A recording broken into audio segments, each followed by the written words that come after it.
I'm thinking next week we get something funkier and dirtier. Daddy.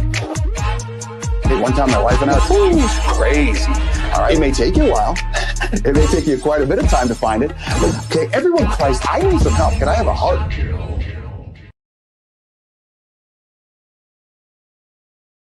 Focus up. I'm talking to you, Nick Humble. Why?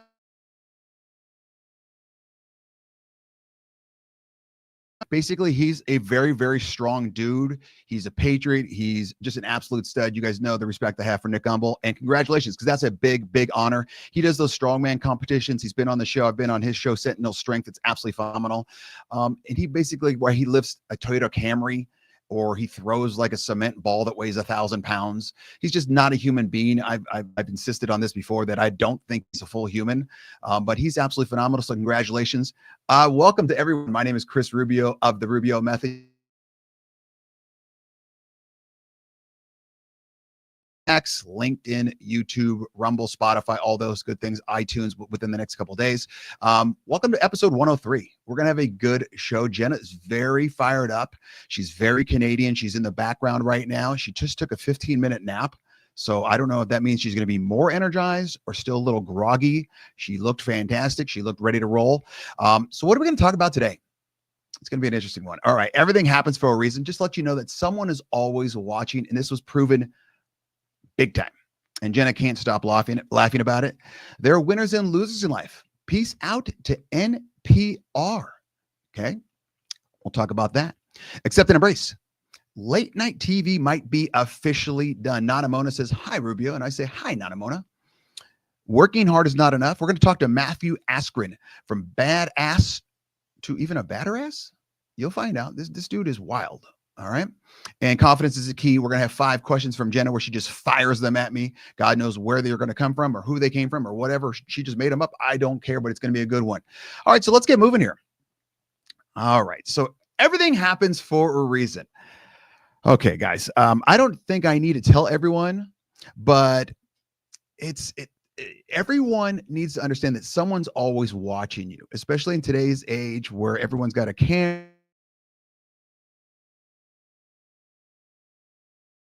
And you just have to understand that someone's always watching. So there was a incident where an astronomer, or excuse me, a CEO of a company called Astronomer, he decided, hey, I'm going to go out with my side chick and I'm going to go to a Coldplay concert. Now, a lot of people are throwing bones about Coldplay. I like Coldplay. I think they're good. I don't understand what the issue is. I think they're fantastic, but everyone's throwing a little bones, and you know how they go around to the crowd and all that. And if you've been in a coma or you've been in prison or whatever, you don't know what's going on. This is what happened. So as they're going along, this picture became a international thing. And you're looking and going, oh, okay, some dude's loving up on his honey. What do you got going? 2 decent looking human beings, and they're up in their suite. So everyone's got full view of them. They're not up in the nosebleed section where there's 700 people crammed into a 5x5 area. And so, Jenna, can you play the video of what happened on this?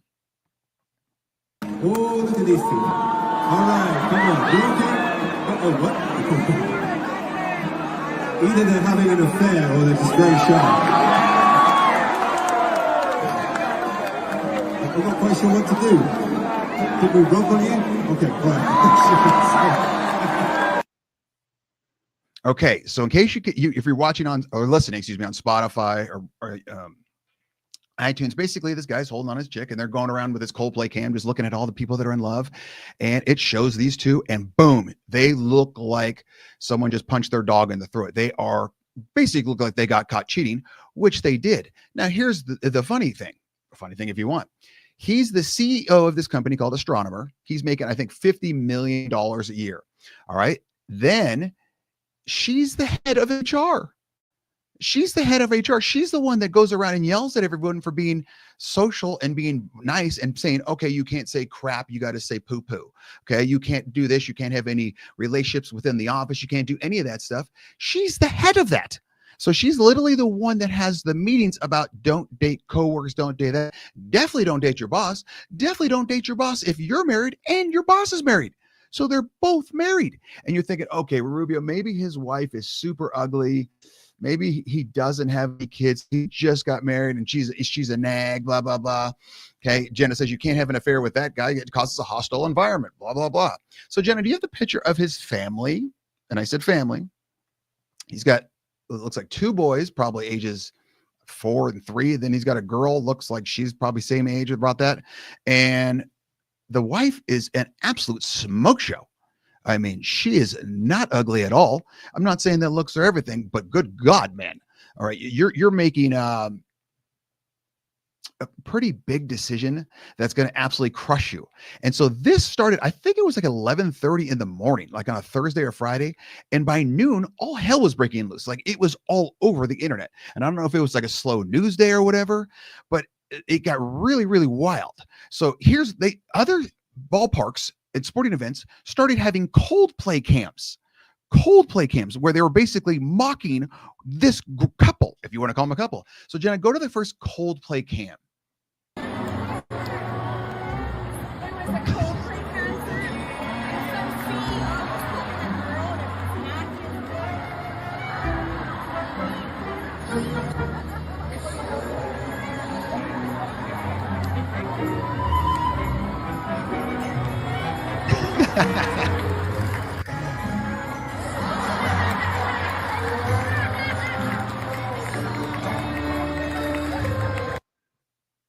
So this is happening within 24 hours where they're locking, everyone's kind of, oh, lovey-dovey, lovey-dovey, lovey-dovey. And then the camera goes on them and then boom, oh my God.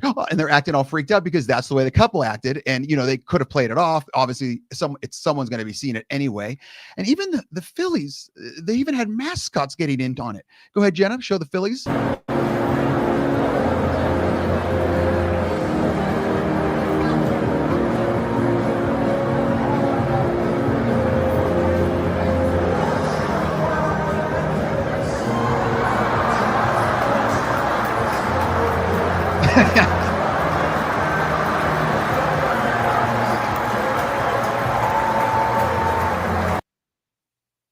Okay, so they're even played Coldplay now, and now everyone knows, and they're doing the kiss cam, blah blah blah. We're kissing more. Mascot is saying, "Oh my," and then they act like they're caught. So all of this, okay, and now it's even become memes on photos where Jenna was rolling over these. Look at the photos because now they're showing just random people like, oh, gotcha. So you've got JFK and Marilyn Monroe. You've got what's his name? Peter Griffin, and then you got Marge Simpson. You've got P. Diddy and a bottle of baby oil. Very funny. Okay, I think there's a couple more. You've got Elon and El Trumpo. You've got Bill Clinton and Monica Lewinsky, and then you've got Dwight and what's her name? Jenna? Is it not Jenna? Is it Pam? Jenna, Dwight and Pam from The Office. Very funny. Very funny. And to think these two were just kind of sneaking around doing their own thing. He's making $50 million a year. He's got a gorgeous honey at home, and he decides to throw it away. So to recap, this dude ended up resigning. Okay, he resigning from a $50 million a year job because they probably, of course, he didn't want to resign. I guarantee the company said, dude, you're making our company look really bad. You got to get out of here. Okay, we're going to fire you regardless, so you might as well just resign and do what you got to do. He lost his career. Obviously, his reputation is to be known as that guy right now. So he's going to have to grow a beard out or something like that, or dye his hair or move to Canada, maybe. Okay. Probably lost his wife. Probably he's going to have to get 50% of his kids, if lucky. And he's lost probably half of his net worth because she's going to take him to the bank. And it's not like she doesn't have proof. So what an absolute idiot. What an absolute idiot. Obviously, cheating is bad, but dude, you don't do it in public. Like, what are you doing? And you're like, well, it's a private event, blah, blah. No, dude, you're an absolute moron. Okay. Jenna says she doesn't think the HR woman has been fired just on leave. Can she fire herself? Who's above HR? I don't do corporate work, so I don't know. There's got to be someone above HR that can fire HR because she's the epitome of what you shouldn't be doing so you don't get yelled at by HR. Like, I can't imagine any other HR person. If there's any HR people, please comment. I have no idea. Obviously, I don't have an HR person or I would be fired 5 billion times. So there's that. All right. There are winners and losers in life. NPR is no longer funded by the government. El Trumpo came through and said, hey, you know what? We're no longer funding NPR. And everyone's okay. For those in Canada don't know what NPR is National Public Radio. Okay, National Public Radio was funded in 1971. Basically, it gets minor donations from anyone. Anyone can donate to them, and you get like a stupid little bag. And it's got really bad programming. If you've ever listened to it, it's like if you've heard it on any radio station, it's the radio when you hear it, and it's like some guy really drab talking. You're like, who in God's name would listen to this crap? That's usually NPR. It's kind of dying off because it is playing to more of an older crowd. It's an American public broadcasting organization headquartered in DC, shocking. West headquarters in Culver City, California, basically Los Angeles. It serves as a national syndicator to a network of more than 1,000 public radio stations in the United States. Like I said, it started in 1971. Mike Donnelly says the CEO could fire her. Oh, Jesus, Mike, that's not helping me out because he's the CEO. So what's below a CEO? Is it like a CFO? There's got to be someone below the CEO that's got to say, you're fired, and honey, you're fired too. And good luck getting an HR job. COO, Chief Operating Officer. I knew that, Jenna. Okay, so she's not going to get a job anytime soon because who would hire her for HR? No, it doesn't make sense. Okay, so you're thinking to yourself, okay, why would El Trumpo fire NPR? Why would he cut the funding? Well, they've been, let's just say, a little bit to the left, just a tad, for a while now. You're thinking, Rubio, come on, bud. Everyone knows you're leaning one way. Sorry, bomb. But what do you mean? Well, remember when Hunter Biden's story was out about his laptop and went to the Delaware, repair shop and, oh, it's not his. It's Russian hoax. It's Russian hoax. Well, NPR didn't do a story on it. And so finally, they put out a tweet on it. Jenna, do you have this tweet ready for me? She says, why haven't you seen any stories from NPR about New York Post Hunter Biden story? Read more in this week's newsletter. Basically, we don't want to waste our time on stories that are not really stories. And we don't want to waste the listeners' and readers' time on stories that are just pure distractions. So they went out there and did what they said. And they said, you know what? We're not even covering this. Not that we're... obviously this is, you're laying down the line that you're very, very left, which is fine. You want to be left, just admit it. If you want to be right, just admit it. Okay.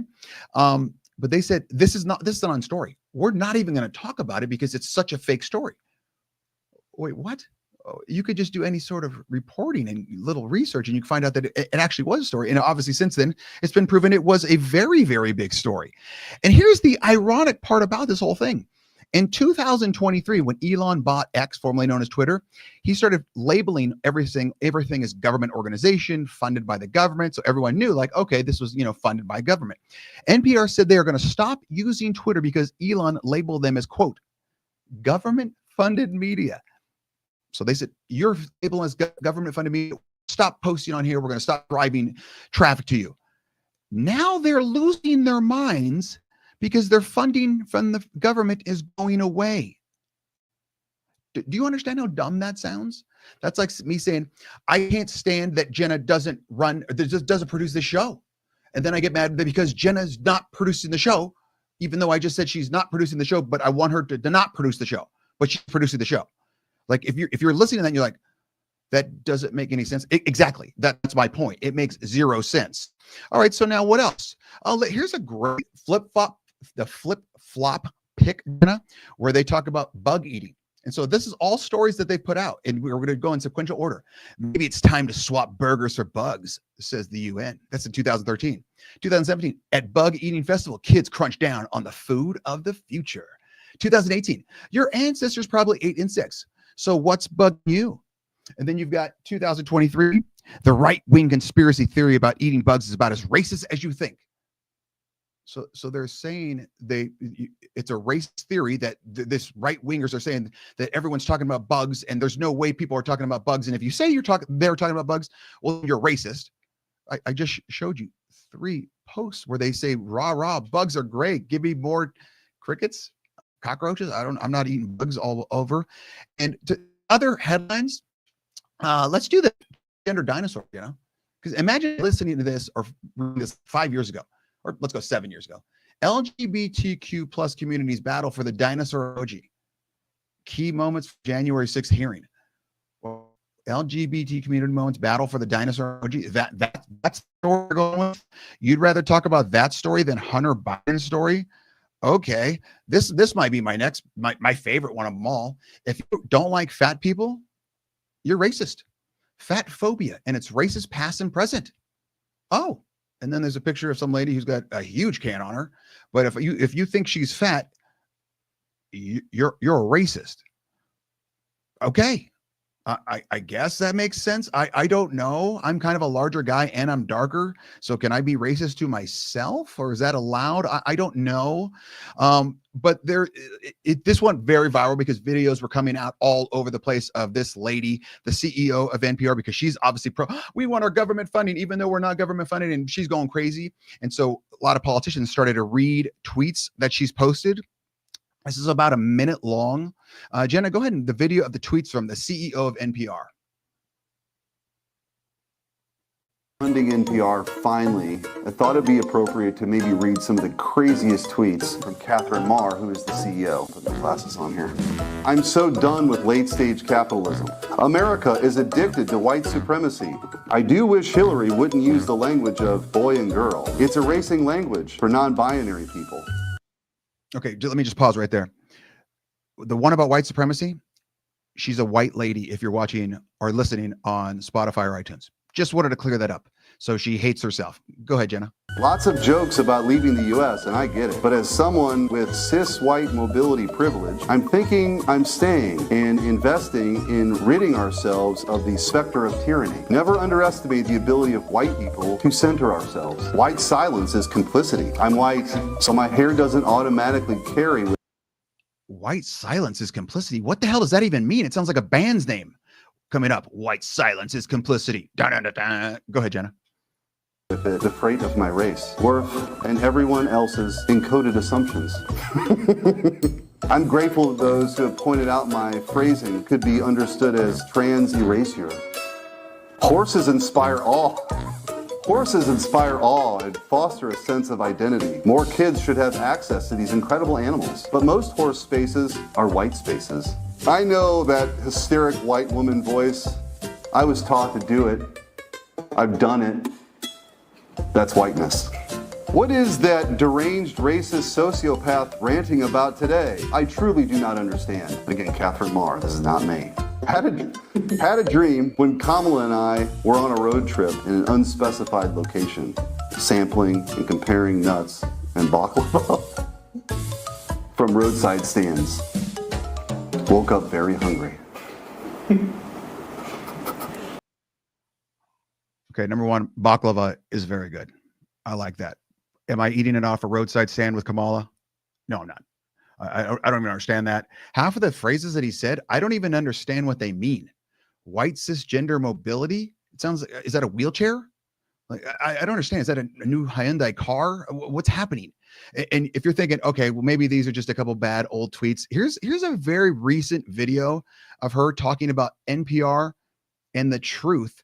And Jenna, I want you to actually play this one 2, maybe 3 times, because Jenna and I, when reviewing the show, we went over this video and it hurts my head.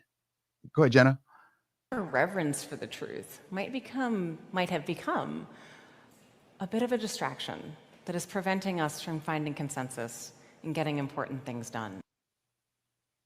I think our reverence for the truth might have become a bit of a distraction that is preventing us from finding consensus and getting important things done. Our us from getting things done? Like, no, as NPR, your main thing should be finding the truth and reporting it, like, because you're government funded, so you just tell the truth. But she's saying going after the truth is kind of hurting us because it's taking us away from the truth. I honestly, I don't even understand what that means. Like, it hurts my head to understand. It's like, you could explain Bitcoin to me faster than that, or why Canadians like poutine or redheads. I just don't understand it. So she's cuckoo for Cocoa Puffs, or as Jenna says, she's Looney Tunes, which, okay, yeah, I'm gonna agree with on that. Let's move on, Jenna, but let's go to a commercial first. Then we're gonna come to Accept and Embrace, and we're gonna talk about Stephen Colbert. On that note, Jenna, I'm out. You have been watching The Rubio Method. Let's get going, gang! Our dedicated staff is ready to work for you. Artbeat specializes in custom apparel. Call us or order online. Free shipping nationwide. Custom printed shirts are our specialty, and we make sure you get exactly what you want. Bring in your own design or let our team create one for you. Promote your business, event, or club with pens, caps, bottles, mugs, and more. Creating cool since 1985. Take it away, Rubio. Focus up. I'm talking to you. Randy and Chevy from The Ride. Coming on tonight at 9:30 p.m. Pacific time. They do a great job. Ride with Randy and Chevy. It'll be on YouTube. And right before that, at 9 o'clock, you've got AC from AC Sports Live. He always does a great job with locals. And you got 9:30 with The Ride with Chevy and Nasty. Hopefully they're not talking about any food. Accept and Embrace. Let's move on here. Accept and Embrace. Late night show Stephen Colbert.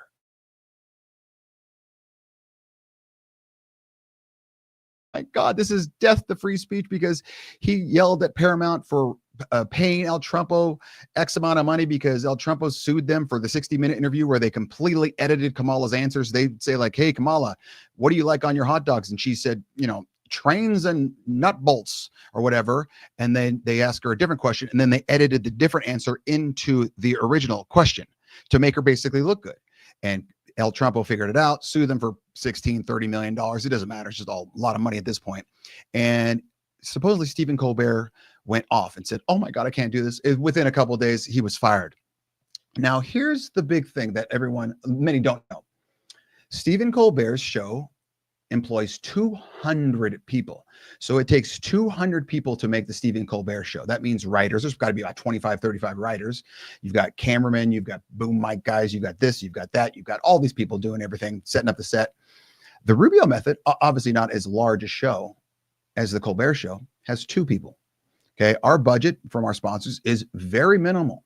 Okay. Jenna does not get paid a whole bunch. I would love to pay her more. Okay. That comes with more sponsors. You get more sponsors, you get more guests, you get more flashlights, whistles, all that good stuff. You get possibly even better guests, even though our next guest is absolutely phenomenal. And it cost $100 million to make it. $100 million to make. Every year he was losing $40 million. They were losing $40 million making the show because advertisers are leaving. No one's watching. It's one of those things that late night shows are dying because by the time the news cycle goes, so let's just say the affair thing we saw at the Coldplay concert, that happened at 11 a.m. 6 p.m. people were making GIFs. They were making memes. They were doing videos. Other ballparks were making fun of them with Coldplay cams. So by the time 11 p.m. comes along, everyone's already watched it. Okay. And if you've seen anyone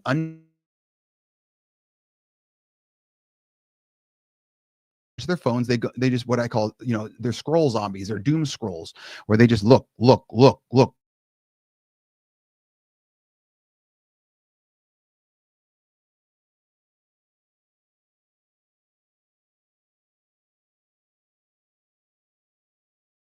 I'm spinning. Okay.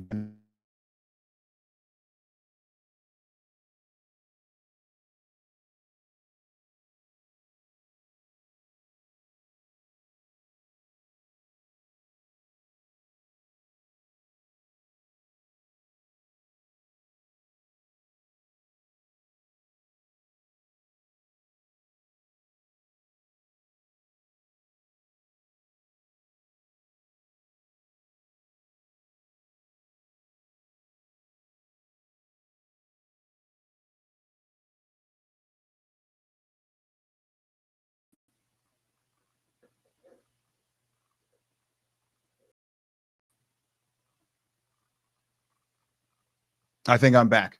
I don't know where Jenna is, but I'm back. She'll hopefully type something to me. Anyway, so how biased is he? He's basically a plant for the left. Now, here's what I'm saying. Jenna, do you have the video number 1 of him being super biased where it talks about him over the years? Donald Trump has been sworn in as president of the United States. I know. Listen, we're just as confused as you are. Joe Biden did it. I sat down and just started crying with relief. And Evie said, you never have to talk about him again. And then I cried with joy. After a bizarre and vicious campaign fueled by a desperate need not to go to jail, Donald Trump has won the 2024 election. Next year will be our last season. The network will be ending The Late Show in May. Okay, it shows obviously a very, very good bias. And anyone that came on a show, like I'm going to show you a clip of Claire Danes right here. Claire Danes was, I think, Homeland or what, some great show that I used to watch. She starts talking about intelligence community aligning itself with journalists, and watch his approach to her. Go ahead, Jenna, you have the Claire Danes video. Camp for us producers and writers. And Really? yeah. Is it like, you yeah, know? so we park ourselves in a club in Georgetown and talk to like real spooks. And, you know, people in the intelligence community and the State Department and journalists and people who really... What do they tell you that, like, what's the most surprising thing that they've told you about their jobs or something you would need to know from Well, every year it's different, right? We've been at Okay. it for a while, and the climate has changed. But this year it was all about, you know, the distrust between the administration and the intelligence world, and the intelligence community was suddenly kind of allying itself with journalists, which usually they're not. How long ago did you such start good shooting friends. this season? Okay, so you notice as soon as she starts talking about, okay, the intelligence is aligning themselves with journalists and it's becoming one when it should not be like that, immediately he's like, so when did you guys start filming? Like, he doesn't let her continue. If that clip goes on and on, obviously, he just immediately switches the subject because he's getting told in his earpiece, yeah, we've got a code red. Switch the subject, dude, because you're basically a plant. And if you can watch it 1,000 times, there's literally hundreds of clips. And I'll put it this way. But I think it was 2018. He was mocking vaccines. He was like saying, oh, they're just government. They're big shill. They want this. All they do is they want their money. They want their money. They want their money. They want their money. And literally one of the most humiliating videos I think I've ever seen was this video where in 2000, I think it was 21, after the vaccine came out. Go ahead, Jenna, play this video. Vaccine.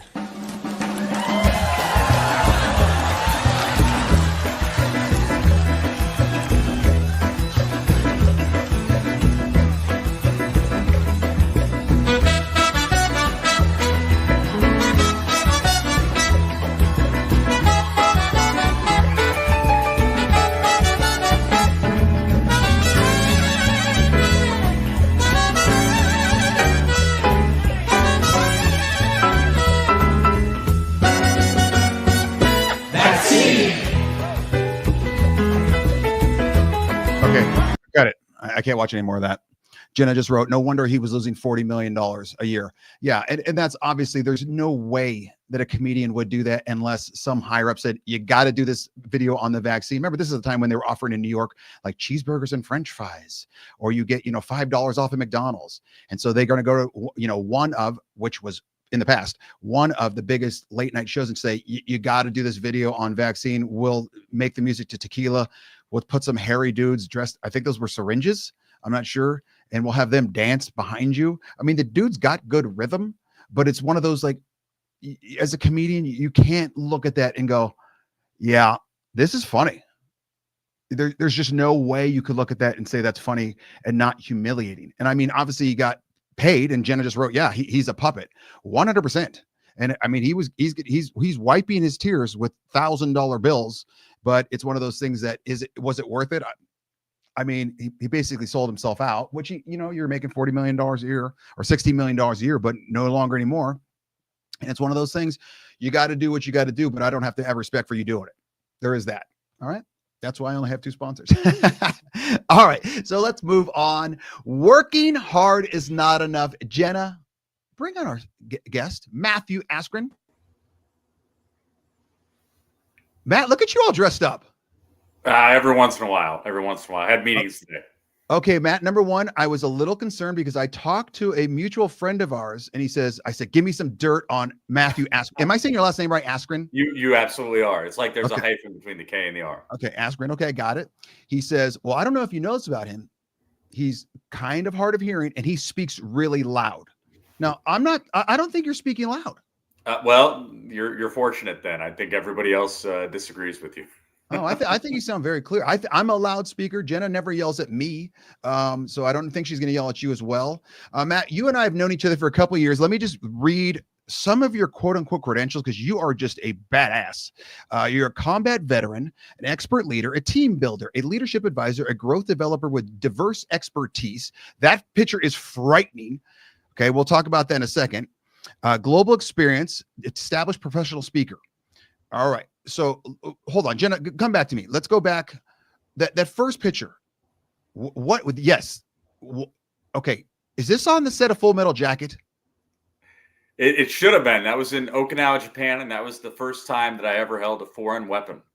But not the last. I ended up becoming true story. I ended up becoming a foreign weapons expert thanks to Gunsight Academy and in Arizona. I spent quite a bit of time there. Thank you, United States Marine Corps. Hell yeah.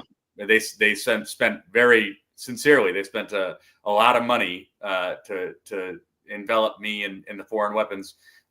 Due to my time with the Afghan National Army, and so I did become a foreign weapon expert. But that was literally the first time that I had ever held an AK.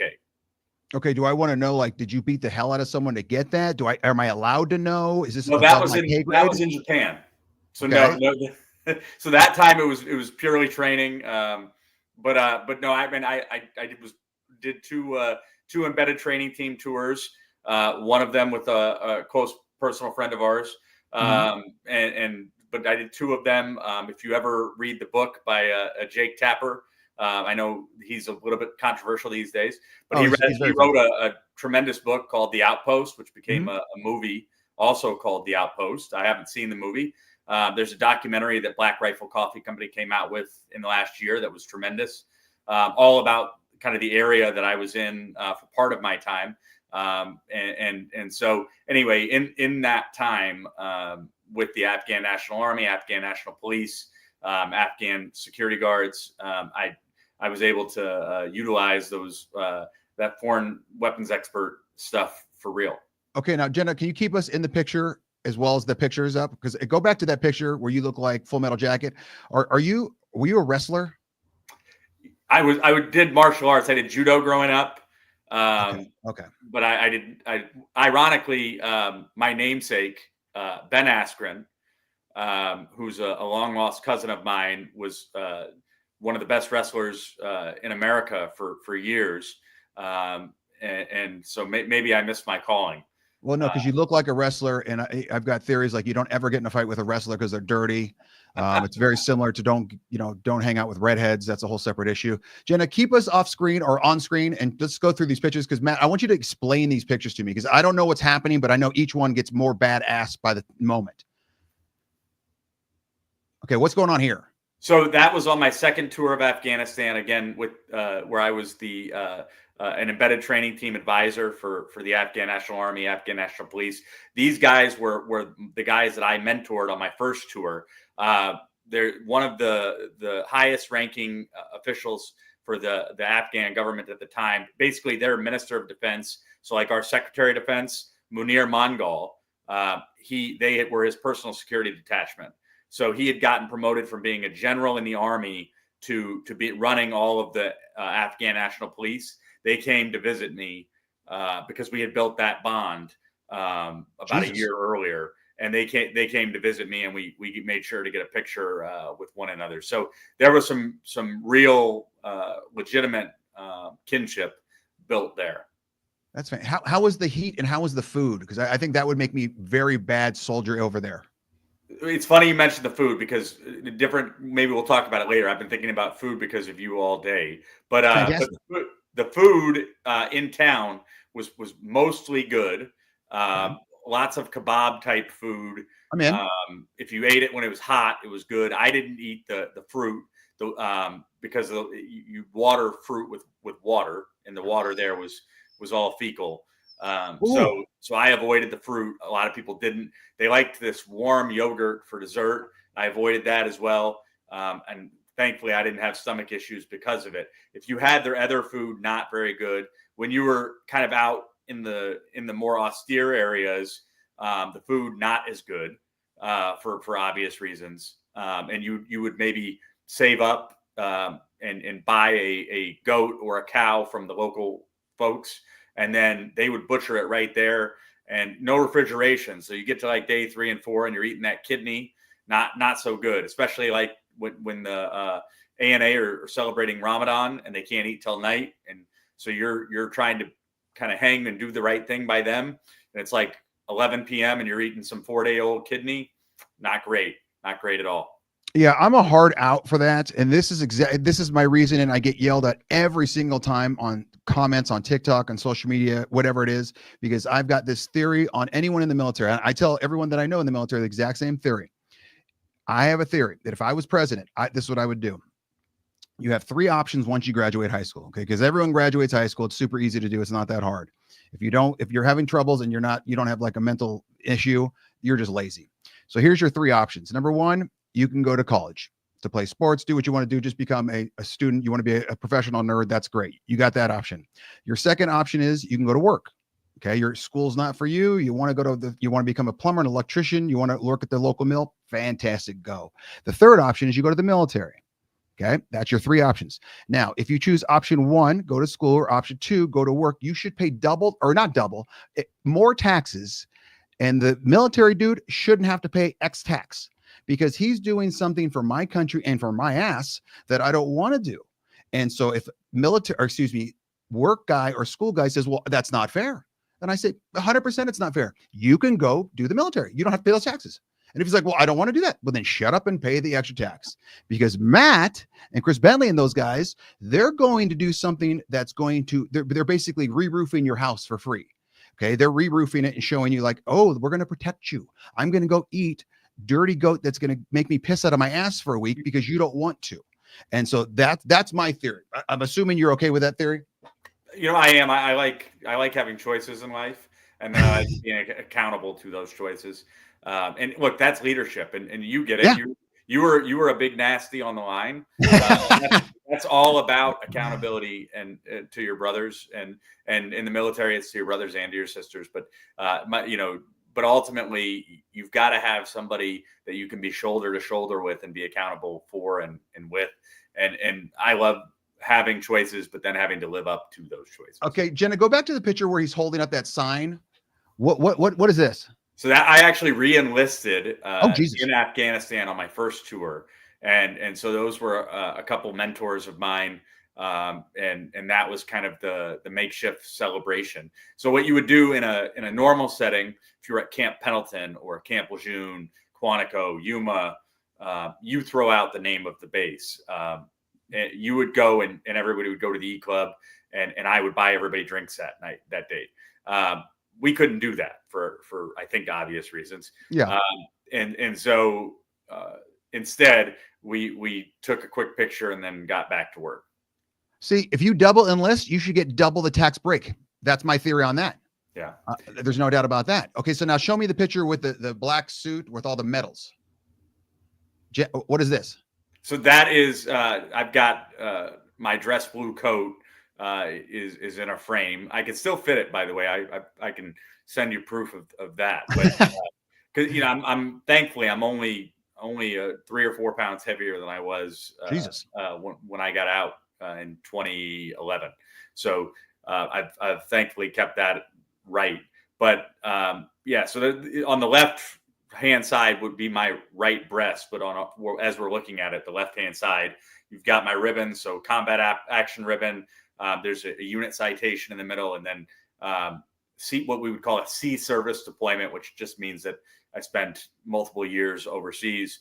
On the right, you've got the medals, Bronze Star Medal, Army Commendation Medal, which is ironic because I was in the Marine Corps, but in joint environments that happens. That one always kind of meant more to me than a lot of others, because my father was in the Army, drafted in Vietnam, and he had an Army Commendation. So growing up, I used to look at his Army Commendation.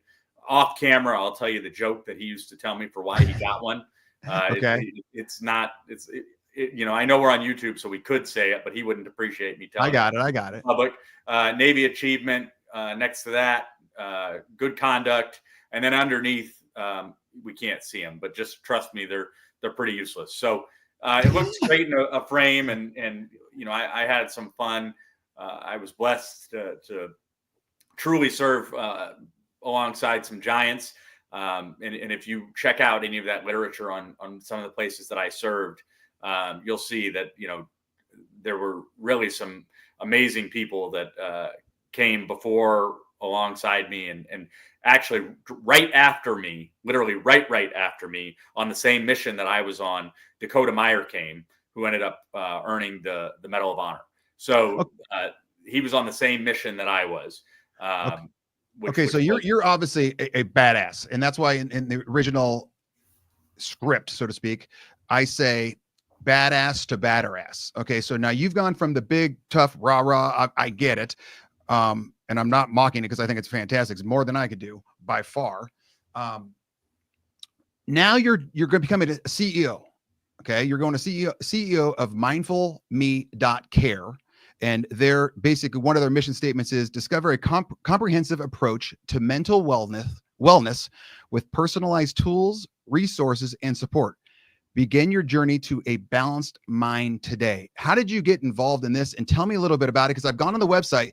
It's extremely clean. I know it's in demo mode right now, but you can see there, if you're listening on Spotify, mood tracking, journaling, meditation, resources, 10,000 plus active users, 50,000 meditation sessions, 95% user satisfaction, 24/7 support available. So you basically, to me, you've gone from the body to the mind now.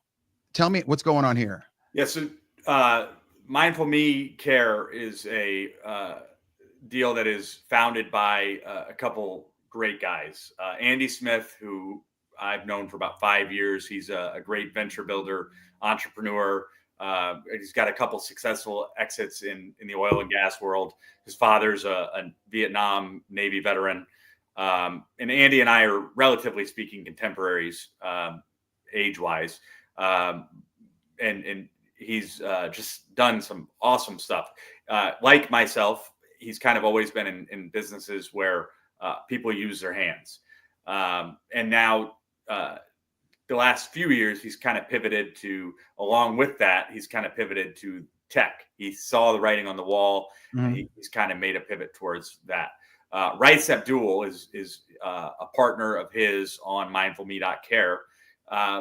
And Rice is a savant, and he understands artificial intelligence. He understands tech just tremendously well, and that he is paired with Andy. And so they've got mindfulme.care. I have got a history in the private sector as a C-suite guy. And so we'll see what happens. Hopefully we've got some announcements to make regarding what I've got going on with them here in the very near future. And maybe as the product moves out of demo mode and into full-fledged operations, maybe we'll even come on again and give Absolutely. a little bit more. But the bottom line there is their mission, and I hope to one day be able to help them accomplish this mission. But their mission is to help the people that are facing the largest adversity. So if you look at military, if you look at veterans, if you look at military spouses who are so often forgotten, which is a shame, because if you want to talk about people that just get the brunt of a lot of the crap, but don't get the accolades, the military kids, the veteran spouses, the veteran kids, and then law enforcement. Because unlike me, who got to go spend 9 months doing that and got to be singularly minded, your average law enforcement person goes and deals with atrocities and then has to go home and cook dinner for their 9-year-old. There's a balance there that is just inherently unfair.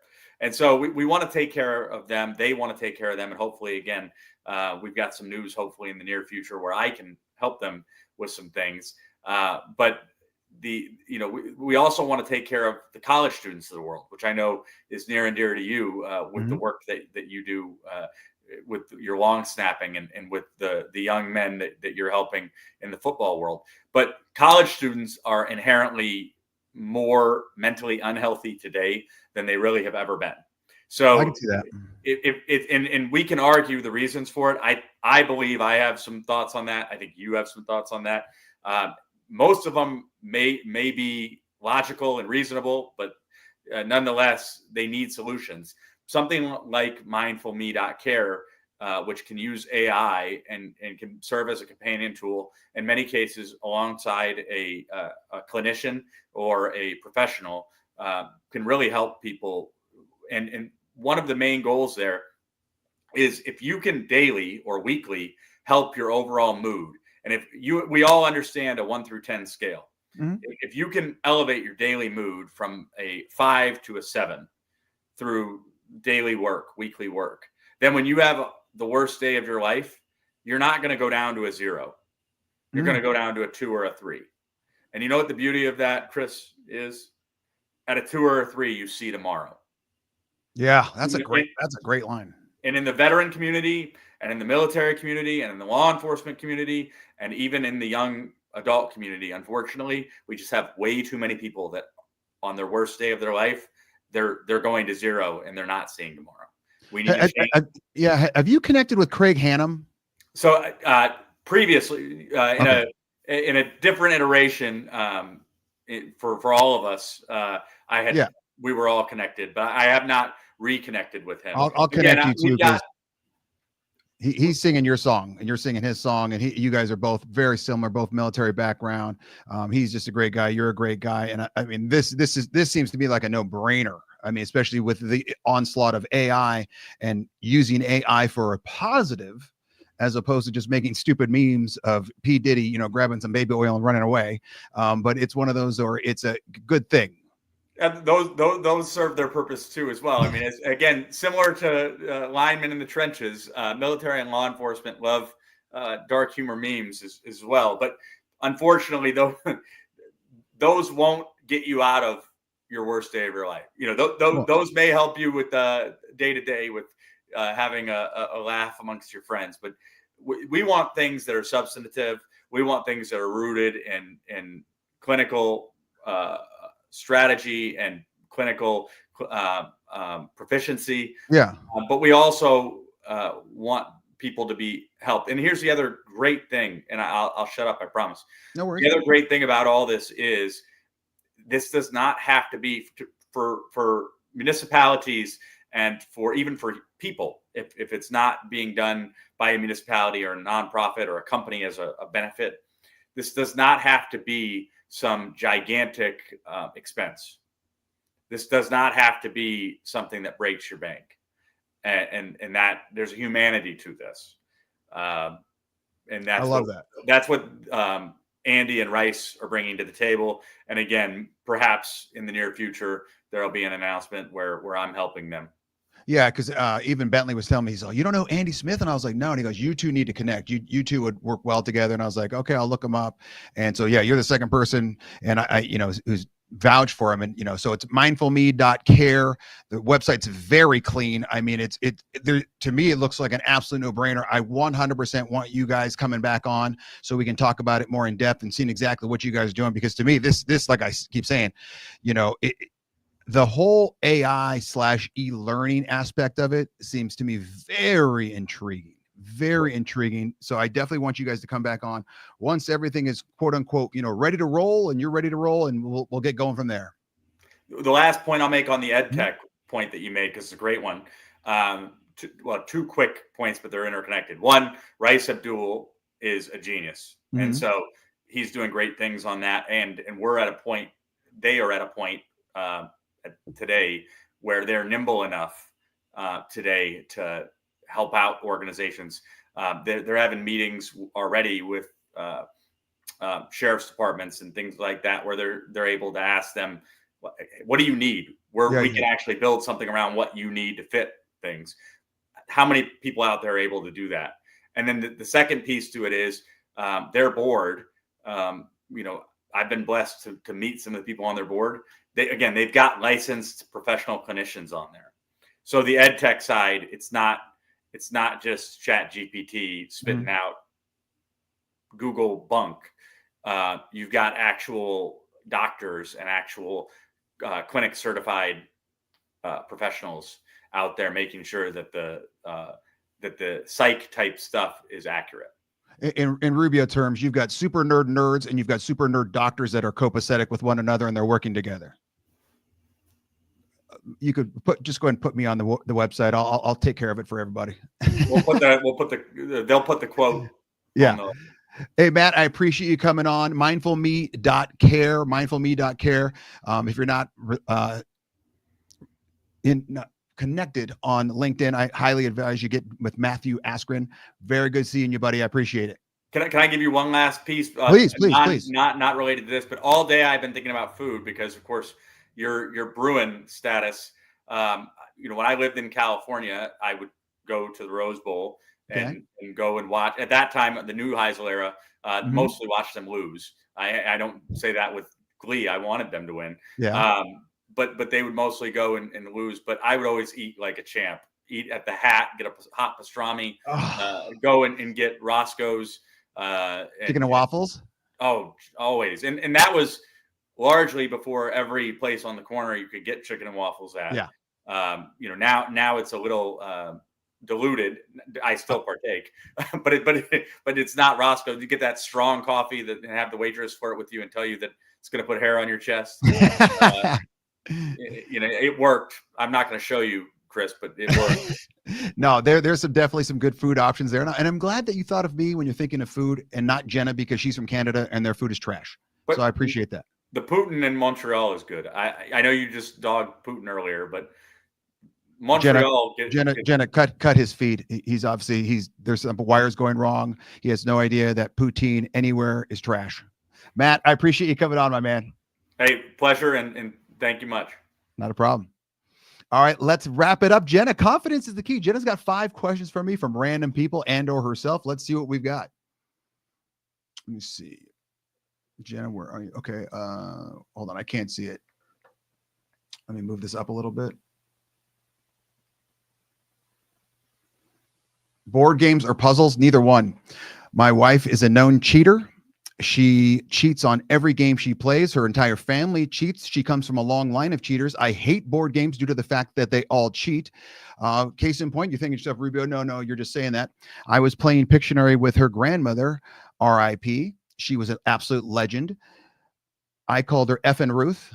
You can figure out what Effin' stood for. Just because everything she did, I would say, Effin' Ruth, like, what are you doing? Like, for instance, she loved nightlights. Okay. I understand you like a nightlight, and then there's certain nightlights that you just plug them in for kids. Okay. It's not dark.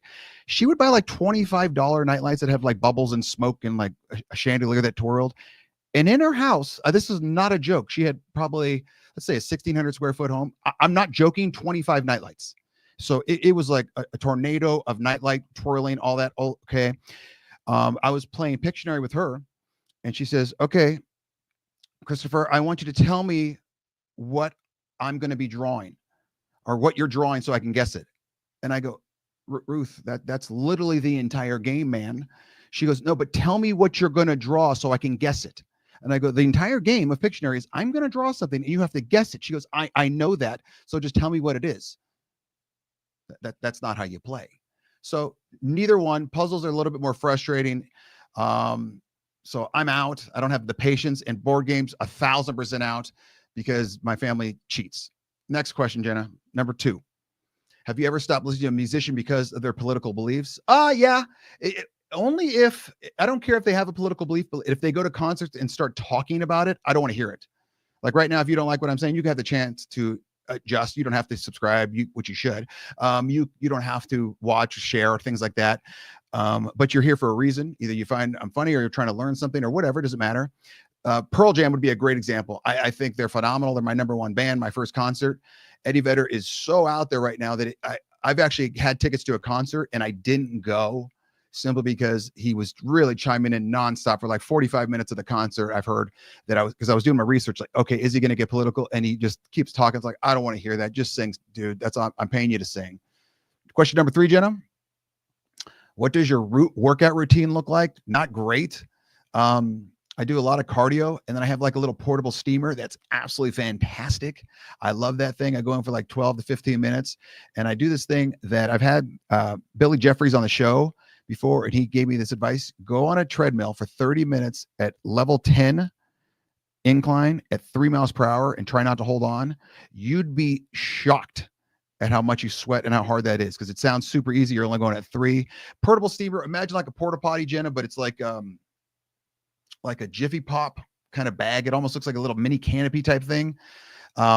Like a mini tent, and then it's just got a little steamer hose you put in there. You put the hot water, boom, and you're sweating.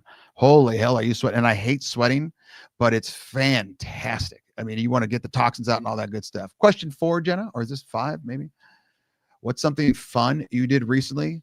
Something fun I did recently. I hung out with some very, very good people this past weekend at my youngest son's baseball tournament in Kuna, Idaho. So it's near Boise. And the families out there were very, very fun. I had some good conversations with them. Even though it was baseball, I had a very, very good time. And one more, Jenna.